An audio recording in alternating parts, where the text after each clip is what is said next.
अस्सलाम वालेकुम जी, मेरे साथ मौजूद हैं बहुत ही खूबसूरत समीना पीरज़ादा। और समीना जी बहुत कम मूवीज़ हैं जिनके प्रीमियर पर आती हैं और ये वक्री के प्रीमियर पर मौजूद हैं। इन्होंने वक्री देखी है और मैं पूछना चाहूँगी समीना जी, आपको वक्री कैसी लगी? वालेकुम अस्सलाम। पहले तो अभी वक्री देख कर आई हूँ। मुझे सारे एक्टर्स की एक्टिंग बहुत पसंद, सबकी पसंद आई।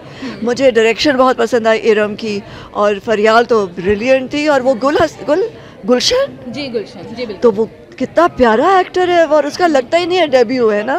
तो मतलब everything was brilliant. Camera work, उसकी सारी प्रोडक्शन डिज़ाइन, उसका साउंड डिज़ाइन, और बहुत अच्छा लगा मुझे। आई थिंक फिल्म ज़रूर देखें आके प्लीज़, आपको बहुत मज़ा आएगा। और बहुत सारी बातें इसमें वो कही जा रही हैं जो हमारे मुल्क में हमें ज़रूरत है कि कोई हमें याद कराए। एक तो पाकिस्तान को ना हर वक्त याद कराना पड़ता है कि उनके हुकूक क्या हैं, उनके मर्दों के, औरतों के, बच्चों के हुकूक क्या हैं, हमारे शहरियों के हुकूक क्या हैं। तो आई थिंक आके देखें तो कहीं आपके अंदर ये रह जाएगा कि बच्चियों के लिए पढ़ाई बहुत ज़रूरी है। आपके अंदर रह जाएगा कि हम सब बराबर के इंसान हैं, मर्द हो या औरत हो। और मैम, आपने ये मूवी भी देखी जो कि ये वुमेन एम्पावरमेंट की बात करती है। आपको लगता है कि ख़वातीन पाकिस्तान की एम्पावर्ड हैं या? हमने बहुत मिसअंडरस्टैंड किया हर कोई बात जब हम करते हैं इंडिपेंडेंस की, कि हम कहते हैं कि हमारी जो ज़िंदगी है ख़वातीन की, उसमें इनकलाब आना चाहिए। हम समझते हैं कि बिल्कुल ही हम अपनी ज़िम्मेदारी, हमें पता है हमारी ज़िम्मेदारी क्या है, यू नो हमें पता है कि जब हम घर में है तो हमारी क्या ज़िम्मेदारी है, घर से बाहर है। लेकिन माशरे की भी तो ज़िम्मेदारी है ना। औरत चल ही नहीं सकती सड़क के ऊपर, तो ये कैसा माशरा? ये तो घर के बाहर भी तो हमारे लिए उतनी ही सेफ्टी होनी चाहिए ना जितनी घर के अंदर है। वुमेन को अंडर एस्टिमेट क्यों किया जाता है?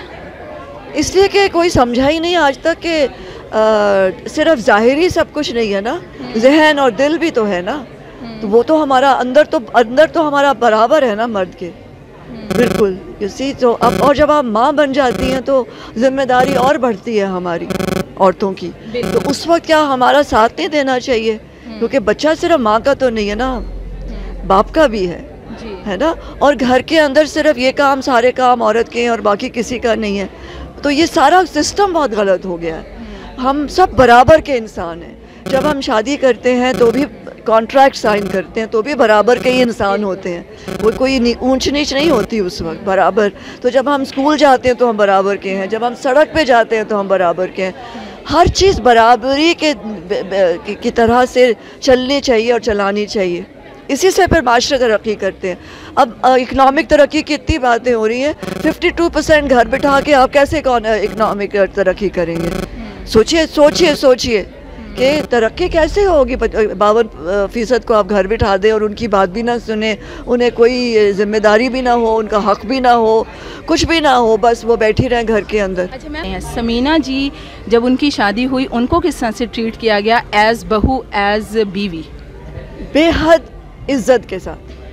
मेरी सास ने मुझे, अनफॉर्चुनेटली पीर साहब मेरे ससुर ज़िंदा नहीं थे उस वक्त। मुझे यकीन है कि अगर वो ज़िंदा होते तो उनसे मुझे बेहद प्यार और इज़्ज़त मिलती।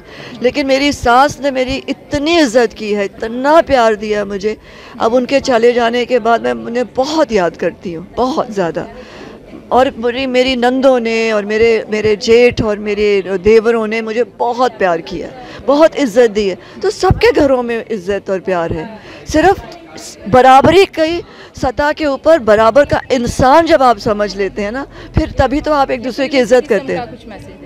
बिल्कुल, तभी तो आप इज़्ज़त देते हैं ना, क्योंकि आप पहले तो आप बराबर का इंसान समझें ना, मर्द को भी और औरत को भी।